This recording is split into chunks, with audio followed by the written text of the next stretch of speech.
আপনারা দেখেন আমি কোথায় বাস করি। এটাই আমার গ্রামের বাড়ি। এই যে আপনারা দেখতে পাচ্ছেন আমাদের বাড়ির একটু নিচে ওইদিকে কিন্তু পানি জমে যাইতেছে। হয়তো কিছুদিন পর বর্ষাকাল চলে আসবে, আমাদের এই বাড়িটা পানির তলেও পেরে যেতে পারে, আবার পানিও উঠে যেতে পারে। এই হচ্ছে আমাদের জীবন। এই যে রান্নাঘরটা আপনারা দেখতে পাচ্ছেন, আমার মা এই রান্নাঘরে রান্না করে খায়, কিন্তু এই দু একদিন যাবত এই রান্নাঘরে রান্না করার কোনো পরিবেশ নাই। এই যে দেখেন রান্নাঘরের ভিতরে পানি চলে গেছে, বৃষ্টির পানি, এবং উপর দিয়ে পরে বিভিন্ন সাইডে দিয়ে পরে, এখানে রান্নার আর কোনো পরিবেশ নাই। এই 2-4 দিন, যতদিন দিন ভালো না হবে ঘরের ভিতরে রান্না করতে হবে। এটাই আমাদের জীবন। আর আপনারা এই জীবন নিয়ে অভিযোগ করেন আল্লাহ দিছে না টাকা, গাড়ি নাই, বাড়ি নাই, পোশাক নাই, জীবনে নারী নাই, কত অভিযোগ আপনাদের। আমার এই জায়গায় যদি 1 মিনিট আপনারা দাঁড়ায় থাকতেন, আপনাদের জীবন নিয়ে কারো অভিযোগ করতেন না। আমি এই ঘরটার ভিতরে দাঁড়ায় কথা কই, তাহলে বৃষ্টিটা পড়বে না। তো আমার এই পরিবেশ থেকে যখন আমি বড় হইছি, এই মুখ দিয়া, এই চোখ দিয়া এই পরিবেশ গুলোর আমি দেখছি। এই পরিবেশের সাথে মানায় একবেলা খাবার খাইছি এই মুখ দিয়া, তাই অহংকার করতে পারি না। একটা কথা সবসময় মনে রাখবেন, অহংকার পতনের মূল। আপনারা অনেকে আছেন একটা কথা বলেন যে জ্যোতির্মা তোমার পরিবেশ তুমি দেখাইও না, তুমি যে গরিব মানুষের এটা বুঝাইও না। দেখেন আমি সত্যি কথা বলতে পছন্দ করি। একটা মিথ্যা কথা বলা মহা পাপ। আমি কেন জেনে শুনে পাপ কাজ করব? আমি গরিব মানুষ, এটা বলতে আমার লজ্জা আছে? আমি কাজ করে খাই, জমিতে কাজ করে খাই, আমি কর্ম করে খাই, এটা আমার লজ্জার? আল্লাহ আমার গরিব বানাইছে, এটা আমার লজ্জার না।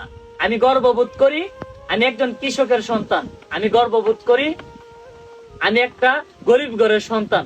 গরিবের সন্তান কয়জন হইতে পারে?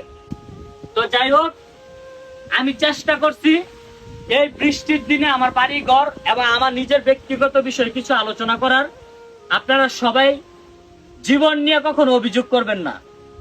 আল্লাহ যাকে যে মন বানাইছে সন্তুষ্ট থাকবেন, মহান সৃষ্টিকর্তার প্রতি সবাই ভরসা রাখবেন, হাল ছেড়ে দিবেন না। আমার কিচ্ছু ছিল না।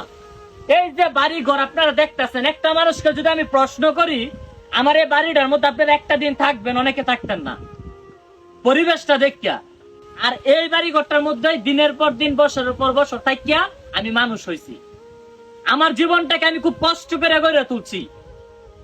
আমার মতো করে নিজের জীবন এভাবে গড়ে তুলতে পৃথিবীতে অন্য কোনো ছেলে আছে কিনা আমি জানি না। আমার বাবার 2 টাকার সম্পদও নাই এ বাড়িটা ছাড়া। আমার বাবা যে গড়টি তুলে দিয়ে গেছে, গড়টিও তো আপনারা এখন দেখছেন। এই জীবনটাকে আজকে এই জায়গায় আমি আনছি অনেক কষ্ট করতে করতে।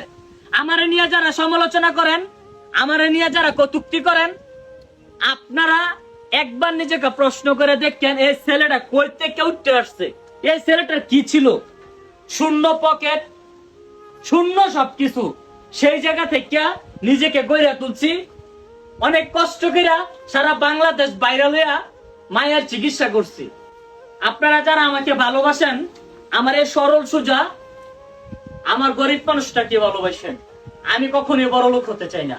আমার লাইফে আমি যা কিছুই করব সবকিছু গরিবের মধ্যে বিলাইয়া দিব। আমি আপনাদেরকে কথা দিচ্ছি, আমি বড় বড় কিছু ব্যবসা করব। আমার কিছু ব্যবসার সাথে কথা হচ্ছে। আমি ব্যবসাগুলো দেওয়ার পর থেকে অনলাইন থেকে আমার যত টাকা আসবে সব আমি পথে পড়ে থাকা মানুষগুলোর মাঝে বিলাইয়া দিব। আমি অনলাইন থেকে ভালো টাকা ইনকাম করি। এই টাকাগুলো দিয়া 10 জন, 20 জন, 30 জন গরিব মানুষকে চালানোর ক্ষমতা আমি রাখি। আমার দ্বারা যদি 30টা মানুষ চলতে পারে, আমি সেটাই করে দেখাবো। আমি আপনাদের সকলের প্রিয় জ্যোতির্মা হয়ে বেঁচে থাকতে চাই। আমার রিয়েল নাম হচ্ছে সাদ্দাম আল হাসান। আপনারা ভালোবেসে আমাকে ডাকেন জ্যোতির্মা হিসেবে। আমি যে অভিনয়গুলা করি, কয়জন শিল্পী অভিনয়গুলা দেখাইতে পারবে? ভালো একটা ক্যামেরা নাই, আমার সাথে 2-4টা মানুষ নাই, আমি একাই সবকিছু করি। আমি চাইলেই পারতাম মিডিয়াতে অভিনয় করতে, আমি চাইলেই পারতাম ভালো কিছু কইরা দেখাইতে, কিন্তু আমি করি না। কারণ মেয়েদের সাথে ভিডিও করতে পছন্দ করি না, আর আমি কোনো বাজে পথে যাইতে চাই না। তাই একা একা সবকিছু করতে চাই, একাই ভিডিও করতে চাই। আমি একাই 4 জন, 5 জন, 10 জনের অভিনয় করতে পারি। আপনাদেরকে একটু বিনোদন দেই, এই বিনোদন গুলা দিলে কিছু টাকা পাই। বিভিন্ন বিয়ের অনুষ্ঠান, মুসলমানি অনুষ্ঠান, বিভিন্ন প্রোগ্রাম থেকে যে টাকাগুলো আছে এইগুলা দিয়ে আমি আলহামদুলিল্লাহ ভালো করে চলতে পারি, আমার কোনো ধরনের সমস্যা নেই। আপনারা সবাই আমার জন্য দোয়া করবেন।